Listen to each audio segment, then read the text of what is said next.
One of the interesting things is, say, Senator George Allen today, who has expressed some interest, I think, in running for president, even though he's in a tough re-election bid for Senate. But a group of Richmond Armenians sort of got to him early in his political career, and the Richmond Armenian community is not very big, but they were able to educate him about the Armenian issues. And so today on Capitol Hill, he's considered one of the friends of the Armenian community. So as long as you have sort of a certain organization, you can do a lot. And of course, you can't underestimate the personal context. You sort of throw yourself back in time, and you say to yourself, well, can you imagine sort of a factory worker, an Armenian factory worker, say in Lawrence or Lowell, rubbing elbows with a leading American politician in 1918? It's really not conceivable. But today, it's very conceivable that the sons and daughters and grandsons and granddaughters of that factory worker would very easily rub elbows with these leading American politicians. So that's why I think the socioeconomic conditions is one of the big differences that we see today. Now, another difference is the pro-Armenian sentiment. It was actually much higher in the earlier period than it is today.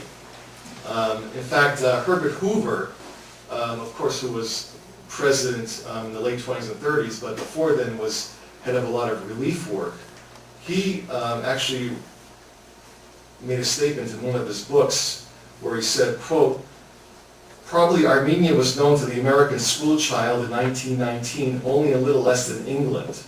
The association of Mount Ararat and Noah, the staunch Christians who were massacred periodically by the Mohammedan Turks, and the Sunday school collections over 50 years for alleviating their miseries, all accumulate to impress the name Armenia on the front of the American mind." So everybody back then, of course, knew about Armenians. Of course, that was the time when the phrase was quite starving Armenians. So today it's much different. I think it's a much sort of more difficult situation for the Armenian lobby groups because the memory of the genocide of 1915 is very, very far for most Americans, very far away. So it takes a lot to educate American society and American politicians about the facts of the genocide and Armenian issues. But nonetheless, it is being done, even though it's a slow and grinding process. The other difference I'll talk about is the issue of sustainability. Now, the Armenian question, as I mentioned earlier in my talk, fell victim to isolationism because the lobby relied on because the lobby relied on non-Armenians. When the isolationist sentiment grew and the non-Armenians sort of got disinterested in the Armenian issue, then basically the lobby fell apart, and the salience of the issue fell apart. Now we're in a new era where the lobby is actually controlled by the Armenians themselves. So the lobby is much more sustainable today than it was back in the 1918 to 1927 period. It's a question of basically ownership. The community now owns the lobby in a political science term of the phrase. And the lobby is led by second and third generation Armenian-Americans, supported by broad segments of the community, including, I think, immigrants or recent arrivals. Now, there was, of course, tensions within the community, over school boards, within churches and other things, between, I think, foreign-born Armenians and American-born Armenians from the 60s, 70s, and 80s. But actually, the new immigrants did not really challenge the lobby sort of composition per se, because they also understood that you need people who really understand the American political scene to be effective. So that's just kind of an interesting aside in my sort of observations. Now the question then remains, how sustainable are the new Armenian lobbies? How long can they last down the road? This is an interesting question, and I don't have any sort of golden answer to this. I suspect that the grandchildren of the genocide survivors will remain involved, I think, for the rest of their lives, because they actually had a direct connection between grandparents and grandchildren. So I think as long as the third generation is alive, I think the lobby could sustain itself. Now what happens after the fourth and fifth generation is a different question. There's also the interesting thing about the development of the new Armenian Republic. In fact, some of my Jewish friends have said, in talking about sort of the Jewish community in Israel, they said actually the two of them are kind of self-sustaining mechanisms where the American Jewish community sort of supports Israel, but having Israel there gives identity to the American Jewish community.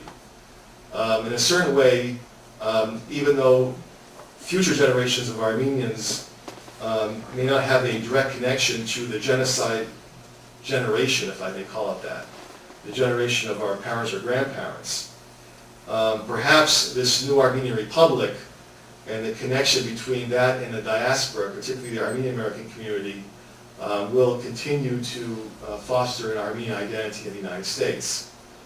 These are sort of just my ideas, but it's something that's worth thinking about.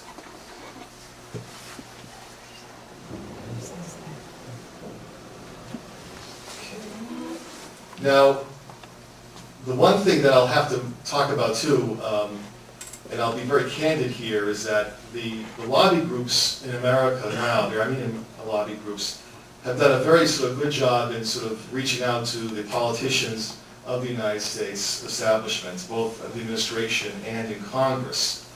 But there's a caveat here that the community has not done a very good job in pushing young Armenian Americans into public service.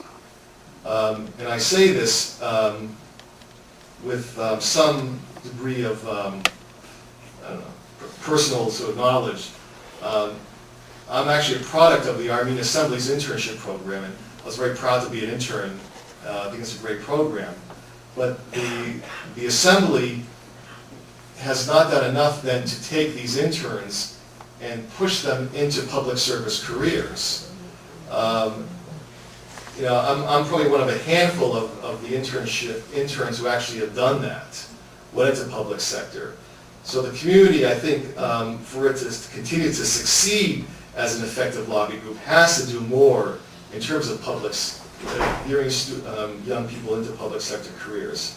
Now, there's a lot of reasons why this isn't being done. I mean, a lot of Armenian parents will say, you know, get a job that pays money, you know, do something practical, politics is a dirty business, you know, all that type of stuff.